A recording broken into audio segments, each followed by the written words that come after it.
Alhamdulillah, salatu wassalamu ala rasulillah sallallahu alayhi wa sallama. Ibada eno abebitibwa ya i'tiqaf twalaba nti omuddu agiyingiramu nga tunnaba kuyingira kiro ekyabiri mu ekimu bwetuba tusiiba olunaku olwabiri ng'enjuba tennagwayo ayingira mu masjid n'atandika okutuula banayingira mu ibada eno enkulu ennene ekiro kino ekyabiri mu olumu ekyabiri mu ekimu kimusanga ali mu muzikiti kale ddirwa afuluma mu ibada eno ennungi ennene agifulumamu ekituufu ng'amawulire gamutuuseeko aga Eid tyenja tugenda kusala Eid ekiro kino singa amawulire gamutuukako ti Eid eyingidde dwafuluma mu ibada eno waliwo abamu abaga nti kirungi atuule mu ddala abeeremu ne baleeta obumu ku bulungi obuli mu kuyimirira ekiro kino ekya Eid naye zonna juliza obwo si bunywefu wabula amawulire gamutuukako akkirizibwa okugenda beere nti yeeteekateeka kubeera nti yeetereeza ajje asala Eid n'abakkiriza bonna wamu biidhinihi tabaraka wa taala katika kaseera ako wafulumira mu ibada eno muddu abadde agingiddemu ng'atereeza Allah tabaraka wa taala ennaku zino zonna afulumamu senga amawulire gamutuukako nti enjuba emaze okugwayo amawulire gamutuukako nti Eid eyingidde afuluma mu ibada eyo n'agenda neyeteekateeka okujja ayimirizeewo essala eya Eid wallahu ta'ala a'lam. Alhamdulillahi rabbil alamin salatu wassalamu ala rasulillah sallallahu alayhi wa sallama. Ibada eno eya i'tiqaf ebimu ku birungi omuntu bye yalisaanye okuteekateeka kyekifo waagenda okuwummulira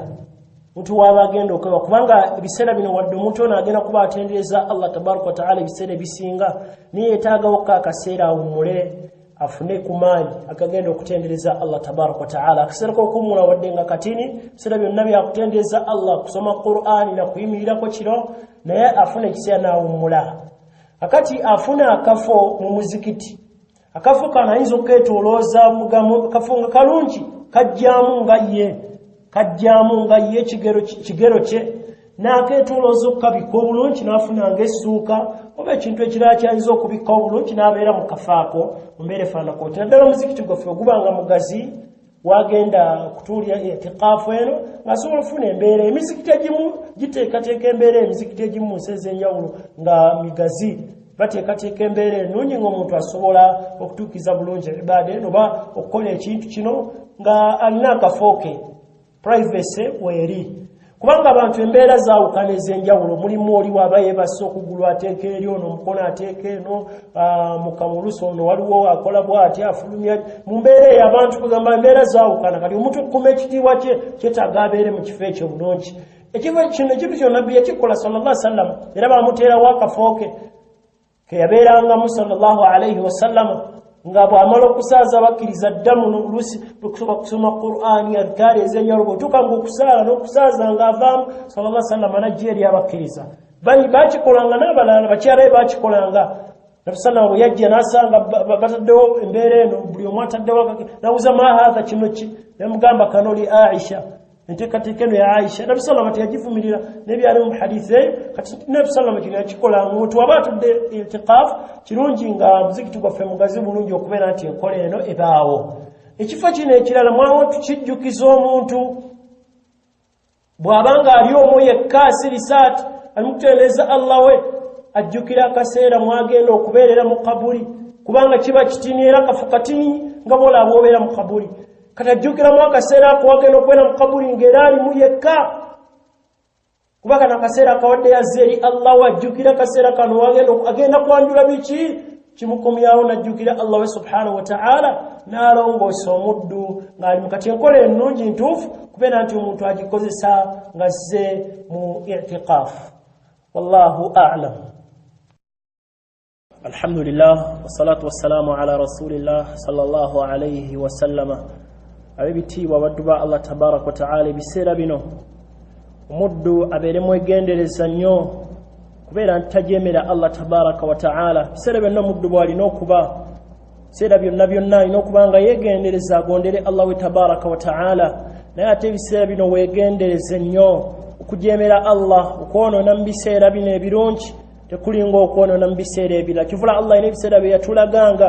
ng'emyezi egy'emizzo n'atugamba fala tadhlimu fihinna anfusakum temweryazaamanyizaamu myoyo gyammwe mutuuka mu biseera ebyo ekiseera buli we kibanga kya bbeeyi ne bwe kityo n'ekifo nga kya bbeeyi wegendereza okujeemeramu ekitiibwa Allah tabaraka wa taala banga byonna olina okwegendereza neyongeramu wegendereze mu biseera bino mwezi guno ogw'ekitiibwa gulina ebirungi ebingi bye tumanyi twegendereza okuba nti tunyiiza Allah tabaraka wa taala kubanga nga bwe kiri nti ebirungi Allah tabaraka wa taala abikubisaamu omuwendo bw'okola kimwenzi kikubisaamu ne makuwa 10 7 n'okugenda waggulu nga bwe yatulaga nabbi sallallahu alayhi wa sallama Qur'ani yagamba man jaa bil hasanati falahu 10 amthaliha wajjana ekirungi kimu bamuwa 10 ne bwe kityo n'okugenda mu hadithi ez'enjawulo nabbi yatulaga nti omuntu bamwongera ebirungi bw'atyo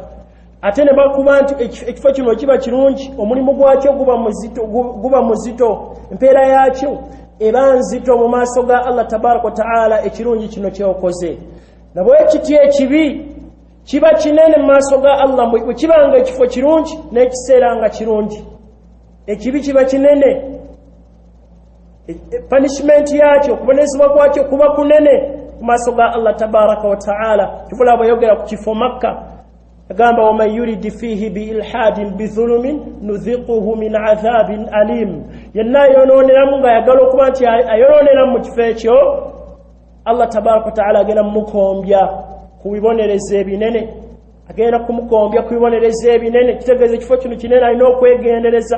kati ebyonoono ebya Ramadhan tebiringa ebyonoono eby'omu biseera ebirala binene tulina okuba twegendereza mu kiseera kino ab'ebitiibwa ekituufu amanyi kibagamba tokusibwamu mirundi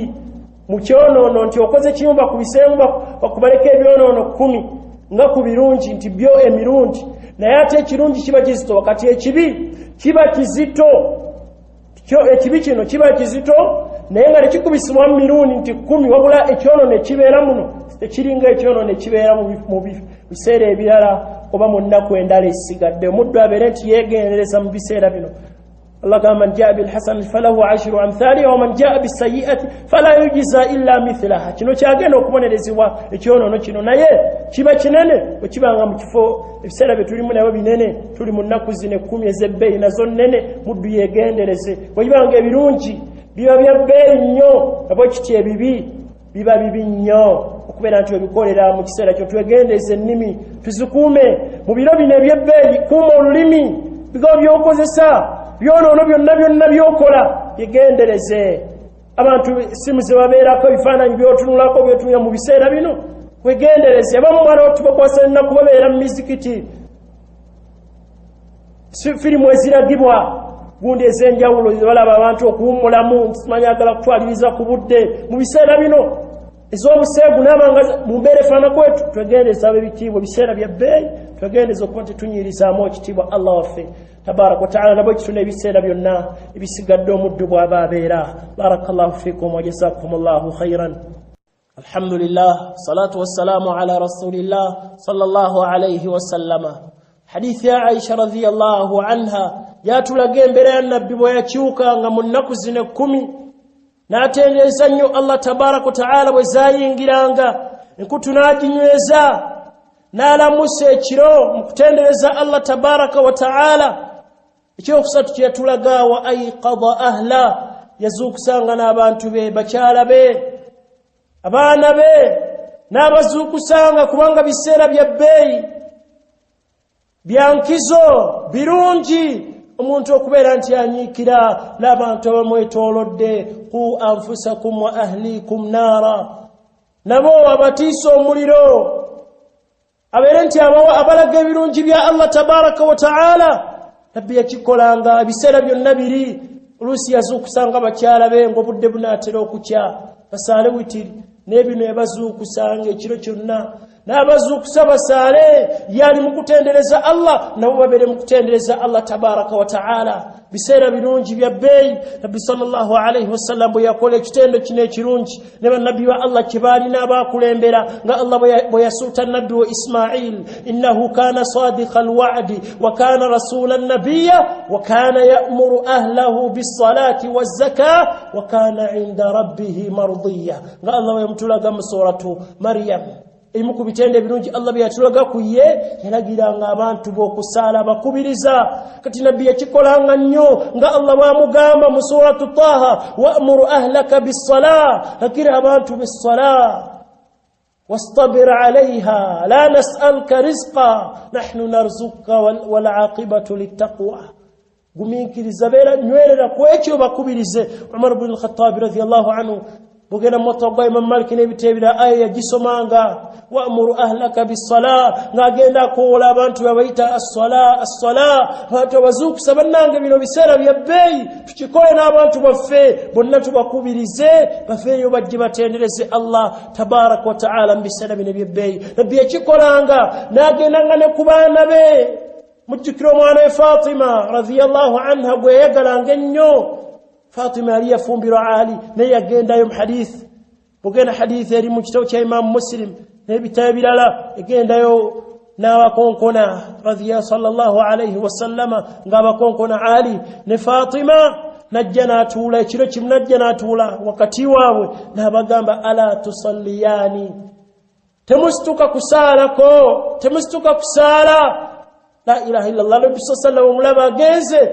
n'abantu be n'abaana be kubanga nabo bayingira mu bantu be bakyalewo nena agenda n'abaana be ne mwana wono agenda amukubirize ngani ne bawe mukubirize nabo bayimirire batendereze ku Allah tabarak wa taala bifo bino biseera bino bya bbeeyi ababitibwa naffe bote tusitukiremu abantu baffe bonna ne bakibakalo ebbanga ne tuwete tuyimirira ne kana kaseera tuyimirireko tusabe tuyina bingi byetwetaaga tubyanjula eri Allah tabarak wa taala embeera zonna tumwegayirire birungi bye bingi mu nnaku zino ez'ebbeeyi ez'ekitiibwa abalungi barakallahu fiikum wa jazakumullahu khairan alhamdulillah salatu wassalamu ala rasulillah abaddu ba Allah tabarak wa taala abalungi ab'ebitiibwa mu kaseera kano bajjumbira nnyo okuyimirirako ekiro salatu tarawih nibabiranga bayimirira maaso ga Allah tabaraka wa taala walillahi alhamdu kirungi era kirungi omuntu ajjumbire emizikiti ekiwanvu yako gisomako ekiwera si mizikiti eje express bayisa mu bwangu Qur'ani abamu ne bagijja bulamu jabuzi kujidduka nakyo si kituufu muntu walaba abantu abagisoma obulungi nga bagyegendereza basoma ekiwerako we walungi wabajjumbira bw'abantu akooye nga takyasobola kuyimirira emyaka olusi kikendedde bakadde baffe oba mu mbeera eyo ng'omuntu mugonvugonvu tasobola kuyimirira kumala kiseera kiwanvu ekituufu akola atya atuule bw'alabanga imaama amaze okusomako ekiwera abuzaayoko ekitundu addemu ayimirire bw'atyo bw'alabanga tajja kusobola kuyimirira bbanga lyonna imaamu lyasoma asobola okutuula imaamu bw'aba n'atera okugenda ku rukuu n'addamu n'ayimirira nenga tagenze kubeera nti ayagala emizikiti gisome kitono nnyo oba agenda kusoma kitono nnyo koleyo nabbi sallallahu alayhi wasallam gye yakozesanga sallallahu alayhi wasallam hadith Aisha mu Sahih Bukhari رضي الله عنها قالت ما رأيت النبي صلى الله عليه وسلم يقرأ في شيء من صلاة الليل جالسا سلام كون النبي صلى الله عليه وسلم غاسالي كيرو غاسوما يمي اتودde yasomanga ayimiridde sallallahu alaihi wasallam hatta idha kabira qara jalisan okutusa bweyakula emyaka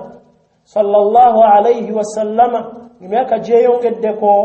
yasomanga atudde fa idha baqiya alayhi min as-sura